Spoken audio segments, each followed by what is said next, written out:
Quero convidá-lo a abrir a sua Bíblia no livro dos Salmos, número 19. Estaremos dando continuidade à nossa série Orações para um Novo Ano. E espero que você esteja acompanhando, participando de forma direta, presencial, nos nossos cultos, a fim de que você não seja apenas edificado pela leitura da palavra e a exposição dela, mas que você possa também ser edificado com a comunhão dos irmãos.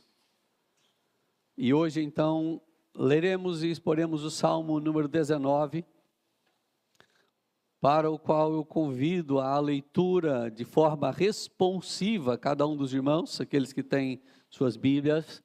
O contrário será aqui projetado também, aqueles que porventura não têm, para que a gente possa participar da leitura de forma bem efetiva. E antes da leitura, eu queria iniciar com uma pergunta a você.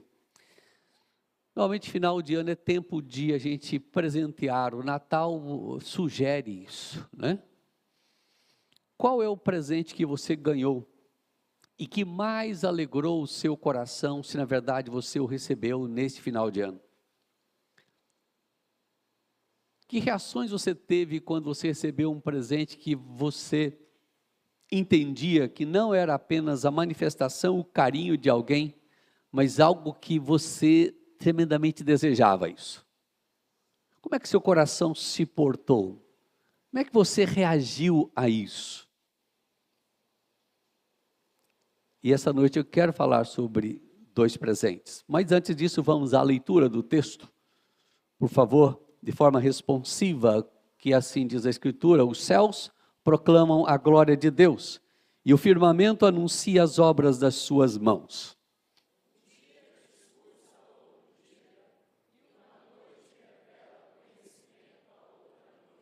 Não há linguagem, não há palavras, e deles não se ouve nenhum som.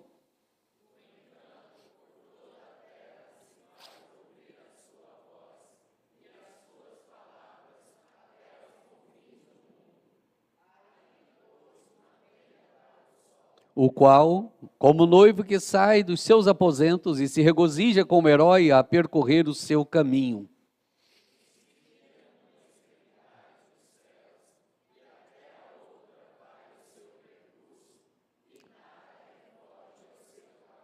A lei do Senhor é perfeita e restaura a alma. O testemunho do Senhor é fiel e dá sabedoria aos simples.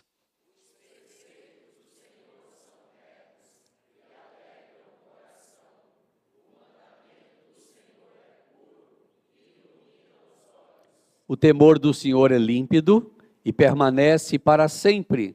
Os juízos do Senhor são verdadeiros e todos igualmente justos.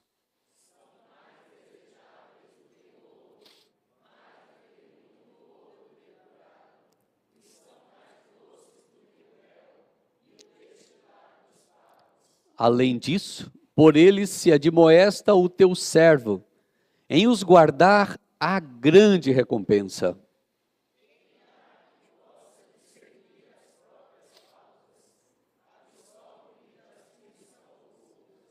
Também da soberba guarda o teu servo, que ela não me domine. Então serei irrepreensível e ficarei livre de grande transgressão.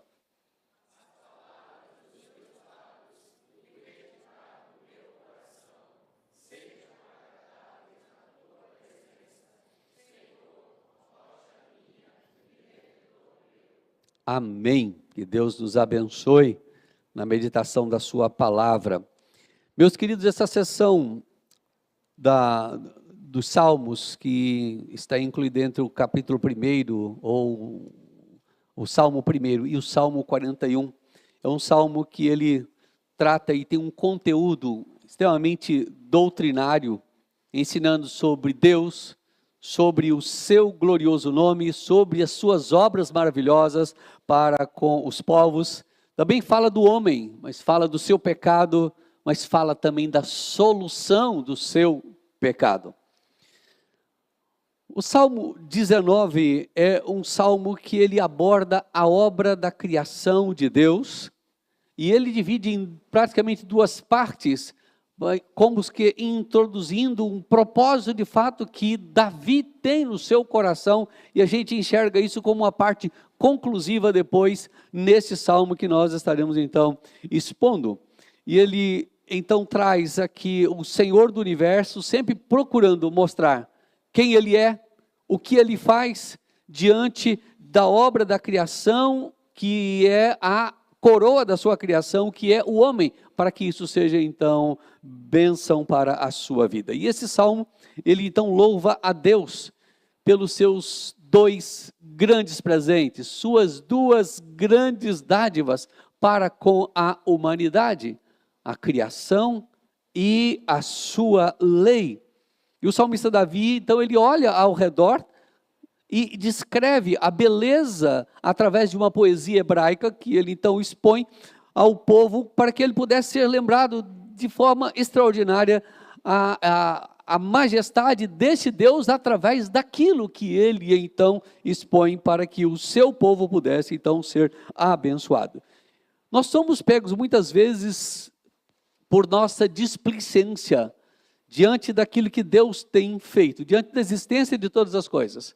E muitas vezes não paramos para admirar aquilo que está à nossa disposição, dado por Deus, para que isso produza em nosso coração algum efeito que venha glorificar a Deus. E quantas vezes não o fazemos? Exatamente por causa da nossa natureza, que queremos a glória para nós mesmos e não para Deus. Eu quero te convidar a olhar para Davi e a gente aprender com Davi nesta noite através desse Salmo número 19, sobre esse tema, um louvor a Deus por dois grandes presentes. Você pode acompanhar esses detalhes aí também no verso do seu boletim. Deus, ele se comunica ao homem e ele decidiu fazê-lo. E o primeiro presente que Deus então resolveu dar à sua, diríamos aqui, à sua obra criada, e Davi olha e vê isso, é de fato, ou a sua obra-prima criada, que é o homem, é a obra da criação, quando olha para todas essas coisas. Mas primeiramente eu quero observar aqui a existência desse Deus, conforme a segunda pergunta do Catecismo Maior, que diz: de onde se infere que há um Deus? E a resposta é essa: a própria luz da natureza, do espírito do homem e as obras de Deus claramente manifestam a existência de Deus. E é isso que nós encontramos em o livro dos Salmos, especificamente nesse Salmo 19, mas também em Romanos capítulo 1 nós vamos encontrar a Escritura fazendo esta declaração, e uma dessas declarações que vamos ver agora, que é o Salmo 19. E ele se revela, na verdade, por aquilo que ele fez. A sua revelação, ela é uma revelação graciosa. Por que uma revelação graciosa? Porque nós só conhecemos a Deus porque Ele mesmo decidiu de alguma forma revelar-se a nós. Por isso podemos conhecer-lhe. Isso é de fato por pura e abundante graça produzida no coração de Deus, desse majestoso Deus que resolveu revelar-se a cada um de nós. Assim, queridos, conhecer Deus é algo totalmente dependente dEle. Foi Ele que resolveu expor-se à sua obra-prima, o homem, e nós queremos ver isso por meio desse texto que nós acabamos de ler. E então o primeiro verso desse salmo, Davi vai expressar exatamente isso aqui: os céus proclamam a glória de Deus. Davi entende que os céus, na verdade, é a parte mais elevada, então, da criação de Deus, e ele diz que os céus contam, esta é a ideia de proclamar, contam de fato, proclamam a grandeza de Deus, no que refere a todos os seus atributos, e os atributos, é claro, começando de sua majestade. E o céu inclui a atmosfera, todas as estrelas acima dela, enfim, e aquele que o profeta Isaías, e rompe numa expressão de reconhecimento dessa grandeza de Deus, conforme Isaías 40, 22, e ele diz: Ele estende os céus como um forro e os arma como uma tenda para neles habitar. O apóstolo Paulo também não economiza, e é inspirado pelo Espírito Santo de Deus, lá no capítulo então 2, 19 e 20, agora de fato eu leio o texto, diz: Pois o que é de Deus se pode conhecer é manifesto entre eles, porque Deus lhes manifestou, pois desde a criação do mundo, os atributos invisíveis de Deus, o seu eterno poder e sua grandeza divina, têm sido vistos claramente, sendo compreendidos por meio das coisas criadas. E então ele vai concluir esse texto e vai dizer assim: de forma que os homens então são indesculpáveis diante da obra da criação de Deus. E o verso 2 então, Davi continua dizendo: um dia discursa outro dia, uma noite revela conhecimento a outra noite. O que Davi queria dizer com isso? E nesta poesia de Davi, então, ele diz que um dia é como se ele murmurasse ou derramasse informações sobre o dia seguinte. Então, o que Davi quer dizer aqui? Ele quer engrandecer a Deus por um discurso, de fato, que um dia faz em relação ao outro, para manifestar que esse Deus criou todas as coisas e os dias vão se cumprindo dentro do propósito de Deus. O grande reformador Calvino dá uma contribuição muito importante nesse texto, quando assim ele expressa: Davi, portanto, com a mais plena razão, declara que, embora Deus não fale aos homens uma só palavra, todavia, ordeira e útil sucessão de dias e noites, eloquentemente proclama a glória de Deus, e que assim não deixou aos homens qualquer pretexto de ignorância. Mas ele continua, versículo 3, e ele então diz: não há linguagem, não há palavra, e deles não se ouve nenhum som. E ele já liga com o versículo 4 e diz: no entanto, por toda a terra se faz ouvir a sua voz. Os céus, é verdade, dizia certo autor, são mudos. Os céus são mudos e não são dotados de faculdade de falar. Todavia, proclamam quem Deus é. Queridos, as nações, por mais diferentes que sejam, podem olhar para a criação dos céus e serem instruídas pelo Deus que as criou. E consegue entender da boca de Deus a sua linguagem por meio da sua criação. E é desta forma que Deus, como um mestre, ensina a todos os povos.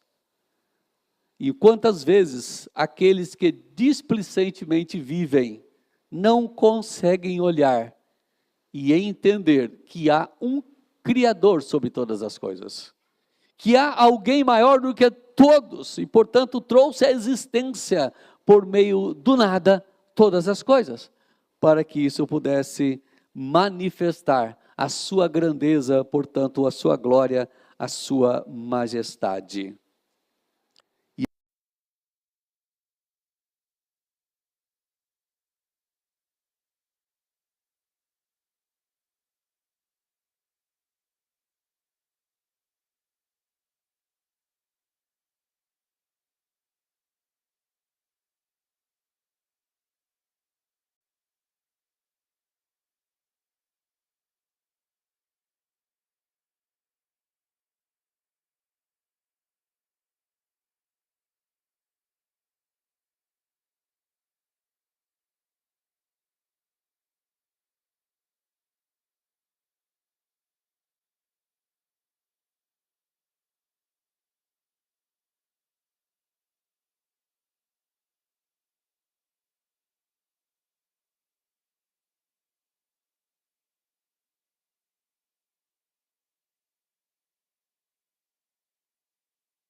cheio de graça que revela a maravilhosa solução para a condenação. Assim a Escritura, ela é mais preciosa, mais valiosa, mais custosa que o ouro e que a prata. E a pergunta que eu e você precisamos responder: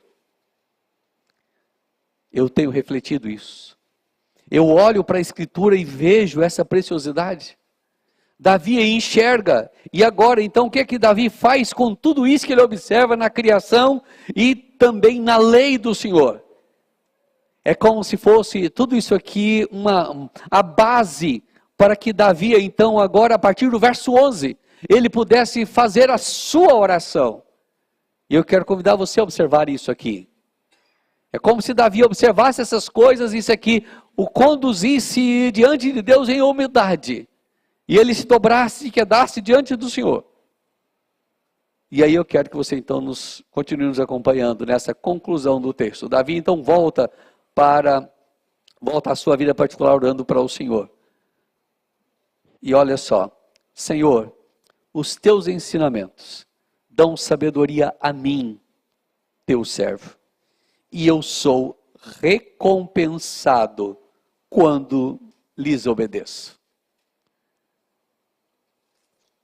É isso que ele diz aqui nesse versículo 11. Assim, além disso, por eles se admoesta o teu servo. Eu sou admoestado por esta palavra. E ele expressa e fala assim: olha, há uma recompensa extraordinária quando eu obedeço. Porque em os guardar, há uma recompensa grandiosa.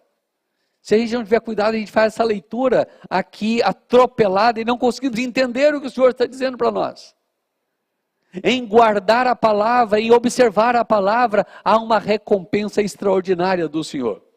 Ele recompensa sim aqueles que obedecem. Ele traz a sua bênção sobre aqueles que lhe obedecem. Então Davi ainda afirma que aqueles que observam então as normas de justiça de Deus, desfruta então deste rico galardão que Deus tem reservado para os seus. Há grande recompensa para aqueles que levam a sério a palavra do Senhor. E a pergunta não pode faltar: você tem levado a sério a palavra do Senhor? Quem sabe neste novo ano você pode dizer assim: olha, eu quero ler mais a Bíblia. Eu quero observar mais a Escritura. Eu quero tirar mais tempo. Hoje pela manhã, na abertura da escola dominical, nossa irmã Elba ainda falava a respeito disso. Quanto tempo podemos gastar com a Escritura? De todas as 24 horas que você tem e eu como um presente de Deus todos os dias. Um presente de Deus 24 horas. E de repente você não pode tirar 15 minutos para ler a Escritura? Para ouvir a voz daquele que vai te ajudar a resolver o resto das 23 horas e 45 minutos?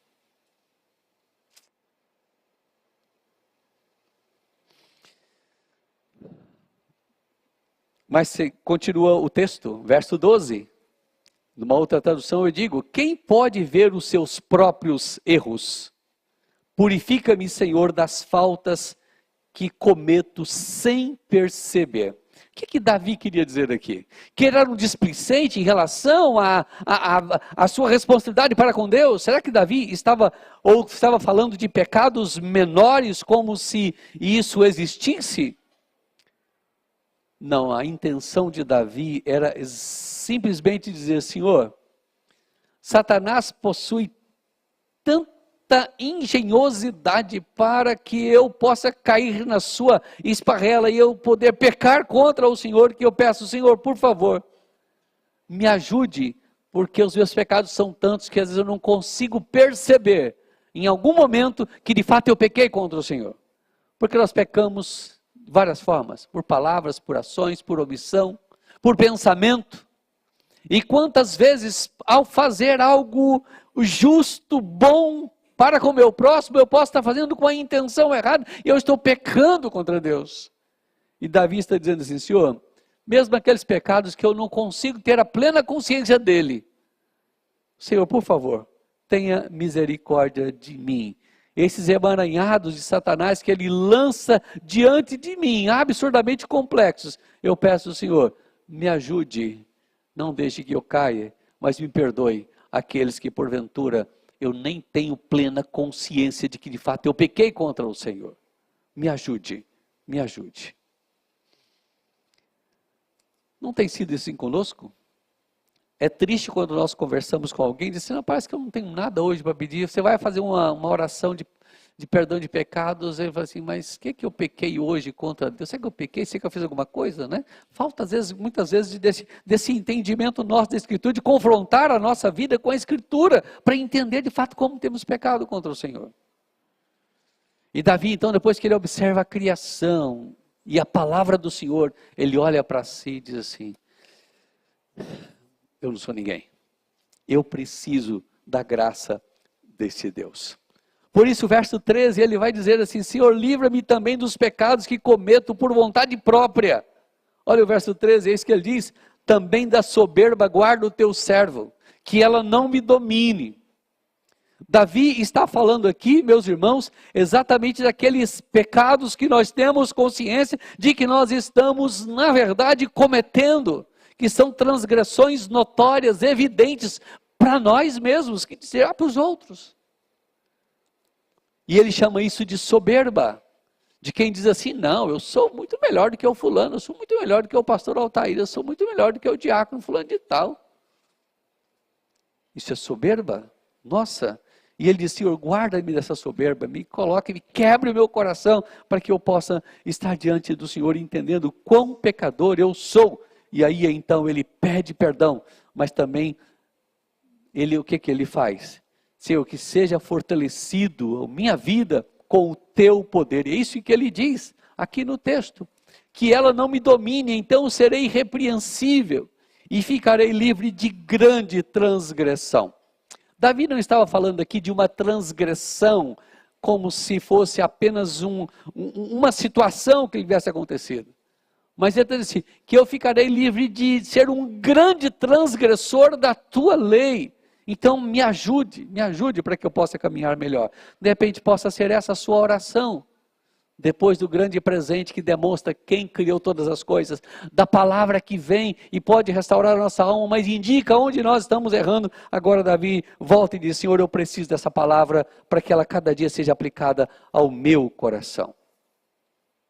E o verso 14, e por último então, ele diz, Senhor, que as minhas palavras e os meus pensamentos sejam aceitáveis a Ti, ó Senhor Deus, minha rocha e meu defensor. Na nossa linguagem atualizada que nós lemos, as palavras dos meus lábios e o meditar do meu coração sejam agradáveis na Tua presença, Senhor, rocha minha e redentor meu. E aí eu encerro aqui com uma sugestão de oração para nós, como Davi fazia naquele instante, e certo autor expressa isso para nós dizendo assim, rogo-te, ó Deus, não só que eu seja guardado, não só que eu seja guardado de precipitar-me em atos carnais de transgressão, mas também o moldar da minha língua e do meu coração para a obediência à tua lei. Sabemos quão difícil é mesmo para os mais perfeitos conter nossas palavras e pensamentos, para que nada passe pelo nosso coração ou boca que seja contrário à vontade de Deus. E no entanto, essa pureza interior é o que a lei principalmente requer de mim e de você. Rogo-te, ó Deus, me ajude por isso. E ele então finaliza com a dupla expressão de segurança e refúgio que ele quer. Ele diz, Senhor, minha rocha e meu redentor. Não com base naquilo que eu sou, mas com base naquilo que o Senhor revelou na natureza e também na tua palavra. Meus irmãos, que os nossos corações sejam profundamente tocados pela excelência desta palavra. E profundamente tocados também pela vileza do nosso pecado contra o Senhor. E pelo perigo que nós enfrentamos por causa dele.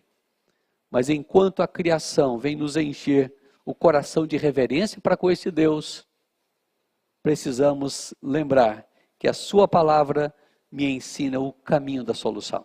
Só por meio de Cristo Jesus. Aquele que cumpriu toda a exigência da lei, substituiu o seu e o meu lugar, para que nós pudéssemos ter acesso a esta pureza de coração, a essa transformação, a esta restauração. Só é possível por causa do que Cristo fez. E o que Cristo fez é que precisa fazer sentido para a nossa vida. O pecado de Davi, ele se coloca diante do Senhor para que ele seja perdoado. E o desejo de não transgredir mais. Que assim seja o seu coração também, diante desses presentes que Deus nos deu. Que nós possamos nos voltar com alegria para dizer para Deus: Senhor, muito obrigado. E em resposta a isso, eu quero viver uma vida que agrade ao Senhor. Que os meus pensamentos, que as minhas ações honrem o Senhor. Como Davi disse, que as palavras dos meus lábios e o meditar do meu coração possam agradar ao Senhor. Curva a sua cabeça e vamos orar. Senhor Deus, ajuda-nos para que nós possamos reagir a esses presentes de forma jubilosa, alegres e felizes por aquilo que o Senhor nos deu. E podermos perceber, ó Deus, a grandiosidade, a majestade do Senhor, ó Deus, diante de toda a obra da criação. Mas poder perceber, ó Deus, o amor do Senhor ao revelar-se pela Tua palavra, nos dando acesso à solução dos nossos pecados. E o Senhor fez isso por meio de Cristo Jesus naquela cruz do Calvário. Aquele que veio cumprir toda a justiça do Senhor. Aquele que Davi tinha também no seu coração, sabendo que não é pela sua prática do cumprimento da lei que ele poderia se tornar um homem transformado e mudado, mas é pela ação da palavra no seu coração que podia fazer dele uma nova pessoa. E que o Senhor traga isso ao nosso coração, ó Deus, para que tenhamos a consciência de que a Tua palavra é que nos molda, é a Tua palavra que nos muda, é a Tua palavra que nos transforma, e portanto, ó Deus, abre o coração do Teu povo para desejar ler a Tua palavra, estudar a Tua palavra, beber a Tua palavra e perceber na Tua palavra, ó Deus, todas as informações e tudo aquilo que ela nos traz, que produz, ó Deus, em nosso coração, o louvor, a honra e a glória que o Senhor merece, pela obra que o Senhor fez, pela palavra que o Senhor nos deu, pelo perdão que o Senhor nos proporciona em Cristo Jesus. E assim seja para a tua honra e glória, hoje e sempre. Amém, Senhor Deus. Amém.